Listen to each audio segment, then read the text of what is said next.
you any comments about the scrimmage, and we'll take your questions. And a reminder, no live streaming. I'll open with, I thought the kids battled, man. It was competitive, tough out there, and to be honest, they are at that point where I don't even know. Y'all tell me what practice number that was. 14, maybe 15, 14. We went Friday, Thursday, Wednesday, Tuesday, Monday. They've never gone this many in a row because even when we first started, we had a day off in between. So their last day off was last Sunday. So they tired, and our GPS kind of indicates that. There are a lot of guys flying around over 20 miles an hour out there. But I tell you what, I did like the grit, the fight. Did not play exceptionally well in some spots on both sides of the ball. I thought the offense was kind of sloppy in the passing game with both groups, but I liked the fight and the demeanor. I mean, all the way through the situations. We did red area, we did fastball, we did 2-minute, we did third down, we did move the field, and the kids just kept fighting and competing, and I like that part. So. Pleased with the competition, but we still have a ways to go to get to the point that I think we can have a really good football team. We're not there yet, and we got to use the next few practices to do that.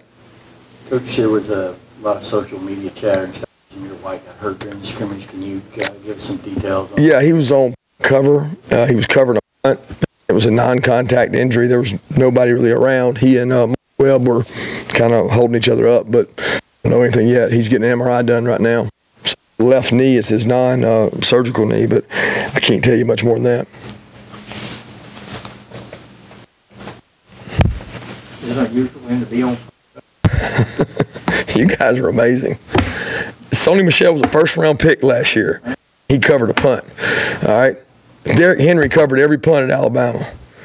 I mean, why would you ask that? Is it unusual for him to be on punt? DeAndre Swift's a starter on punt.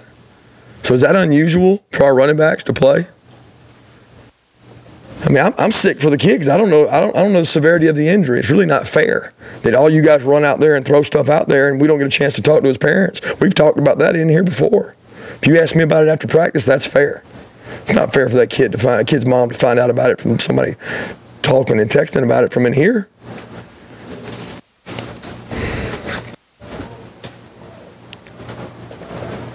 To be clear, it was... Yeah, it was all over. I got it, Chip. But you asked about it, so I'm sure you guys sent something out. Next. I like I said, Coach, I'm new to beat. I don't know policy. There are people that attend. Oh, yeah, absolutely. There was. I'm sure they said something about it. That's not a problem. The only problem is if it comes from in here or if the question is that normal for him to be on punt? I mean, is that a fair question? Is it a fair question? I'm asking y'all. Probably not. Probably not a fair question. If you watch football, it's probably not a fair question. Look. I was not the Coach, kind of moving away from that, last week you said some of the more experienced players a little bit better. Did you see some more this week? I thought the kids with the most leadership and experience have played harder, and there's not been that little taste of complacency I had probably early on. But that was really true in the last scrimmage. They started to kind of answer the bell, and it was really physical last scrimmage. This scrimmage was probably not as physical. There was a little more passing situations involved, and we didn't have real good timing in the passing game. So that's attributed to two things. Either we played better on defense, or we're just not where we need to be yet in the passing game. The run defense particularly was an area that you spoke about, some of the guys talked about. Did you see some improvement there from your brother? Can't say that we did because I don't know that we tested it enough. You know what I mean? The intent today was to, hey, we're not going to go out and throw it every down. We got to run the ball to be successful. But we wanted to throw the ball, get some timing, less what I call 11-on-11 car pileups. You know what I mean? Less bodies on bodies because we did that last scrimmage. So I don't know if we made our run goal or not. I'll have to wait and see the numbers. But we didn't run it a whole bunch. Malik, we seen him outside linebacker feet. They had a normal switch, or so just cross training? He's cross training because we don't know if we have enough mass, and you know Bill's been out at outside backer, so Malik gives us mass, and he's a good athlete. He's not going to be a permanent thing. If we're short inside, he needs to be inside. If we're short outside, he needs to be outside. He's become a little better swing man than say Ledbetter. Ledbetter's got a little more anchor, so Ledbetter can hold up inside better than Malik. But we scrimmaged him there some today. He got some reps, and he's been kind of double training. He does a good job. He's very bright.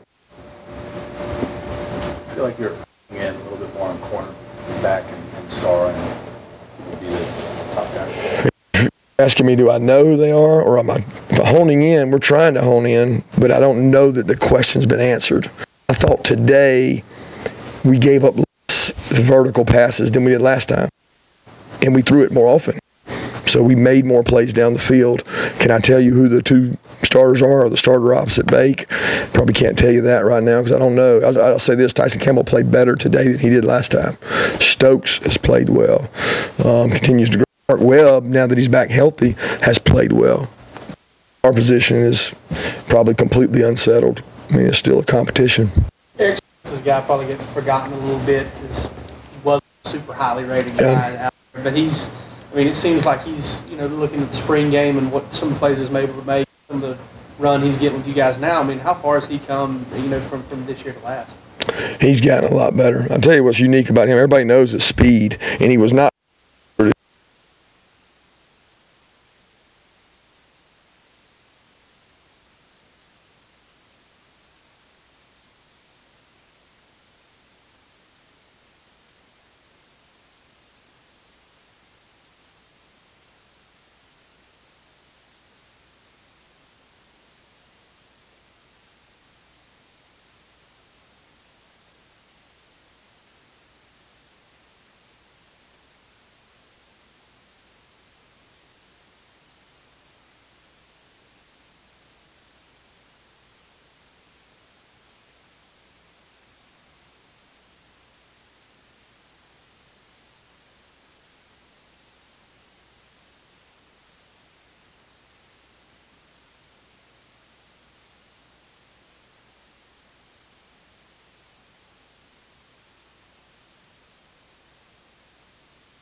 To that core of guys would be after this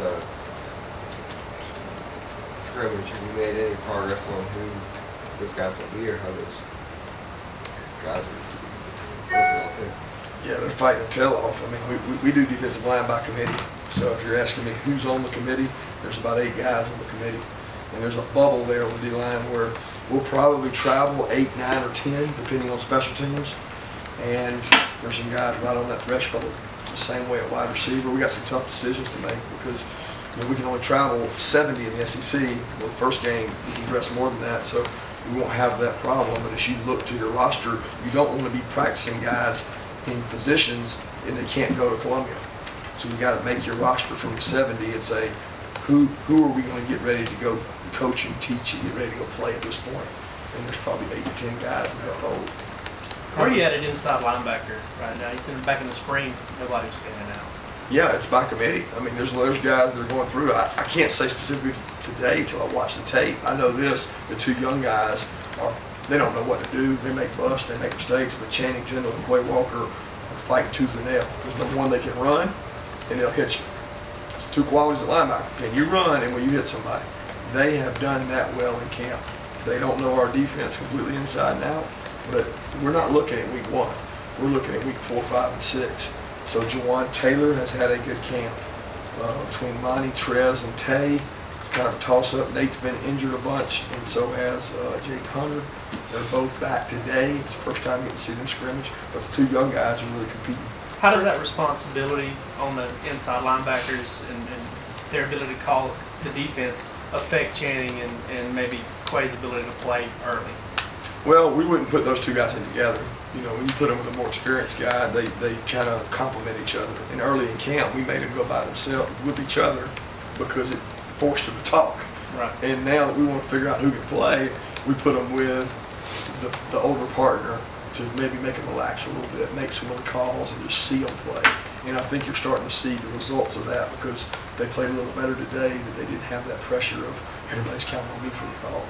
Kirby, do you have good clarity about left guard, right tackle, or got some guys there and get back on the story. Yeah, clarity, I would never say clarity because we got 4 more practices. I mean, obviously left tackle, Andrew's done a good job. Sorry, I meant right tackle. Like you said right tackle, but I was just going through it. Oh, I'm sorry. Right tackle would still, right now, be Isaiah. He's done a good job there. Ben's done a good job over the guard. Ben has been our flip-flop tackle. We've tried to get Kendall and Cade ready, both at the tackles as a emergency option. The big battle's kind of gone on. Who is the next guard? You know, like, who is the next guard besides Ben and Kendall? And is the next guard better than Kendall? Is Kendall the better backup? You got to play all 5. There's a lot of competition going on. So clarity will come when I watch this tape, and I'll know at least a little bit more who's going to be the guy, but that competition's thick. And the big problem is we're probably going to travel 10 O-linemen, and who the 9th and 10th are is where the battle is. How close is the competition to Hunter right now? Well, I would have said going into the scrimmage, Camardo was the lead and had done pretty well. And today's numbers show that, you know, it was not quite as one-sided for Camardo. He had a bomb and then he hit a shank. So he was 50-50, and his yardage was good, but it was because he hit a bomb and a shank and some other mediums. And Stratton hit a couple good punts today. But for the most part, it's been Camardo the lead. And we'll kind of re-eval off the scrimmage and see how both of them did. If you were to figure out your depth chart for, I guess, for the first game, is it something else to talk about the state scrimmage, is it going to last right on up to kickoff? You're talking about the depth chart? Depth chart as a whole, just depth chart as a whole for what guys y'all will be sending in and out. No, it's all year. I mean, the depth chart will never change. I mean, it's all week. I mean, we'll have guys that compete throughout every week. So the difference is how many you can travel. So at home, we may dress 90, 95 guys. So they're going to be out there, but we can only practice so many. So when you think about going on the road in the SEC, you're always trying to work around that 75, 80-man roster, but you only take 70. So you're preparing your team so that your backups on special teams are on the bus. And that's the big thing for us. Compared to the spring, when you mentioned how safety depth was a concern, how do you feel about that now? It's still a concern. It's still a concern. I mean, the injury to Tyreek hurt that. Because Tyreek was playing there, not really playing star. And with him out, we lost a lot of experience. It would be like losing Aaron Davis last year. Here's a guy that played every position in the secondary, and that's what Tyreek was. You lose Aaron Davis, and then you go, oh boy. So we don't have the depth at safety that we need, and we got to continue to develop safeties. Is the team about where you thought it would be at this stage of fall camp? I don't know how to answer that. I really don't, because I don't know where I thought they would be. I just kind of go day by day, day by day, day by day to say where I thought they would be at this time. I don't know where I thought they would be because I didn't know how guys would respond to certain situations. You know, how they going to respond when it's 100 degrees out there on Tuesday and Thursday.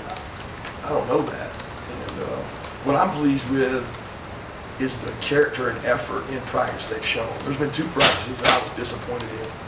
But outside of that, I've really been pleased with how they work. 2 more questions? How would you characterize quarterback right now? You know, today, or where the whole process is, today I was not real pleased with the guy. I didn't think either one of the guys played exceptionally well today. And maybe we put too much on them. Maybe we asked too much of them today because we didn't go out there and 3 yards cloud of dust. You know, we said, let's open it up a little bit. Let's throw it around a little bit and see how we do. And I didn't think that was great. Up to this point in camp, they've both been really competitive, good leaders. They both have good charisma. I guess huddle communication's been good. On the field's been good. And that part's been pleasing for both of them. Coach, real quick, how has Matt Landers progressed from last season to now, and what is the likelihood of him getting some serious playing time? The last part was what? What is the likelihood of him getting some good playing time this season? I don't know what the likelihood is right now. Matt is a talented young man, but he's hot and cold. Sometimes he struggles to get the signal and know what to do and know his assignment. He's talented. Okay, he's not a great special teams weapon, and I've addressed that with him. For him to be in the core group, he's got to do something on special teams. But he has a physical trait that our other wideouts don't have. Long, tall, vertical, and that's what we don't have. So he's got to be elite at that in order to make the bus. When I say bus, I'm talking 70, because he's not going to be a big contributor on special teams. It's just not what he's really good at. So But he's flashed now. I mean, Matt's made some plays that you would say, man, it's a big time play. So we're hoping to get the best out of him. Thank y'all. Appreciate it.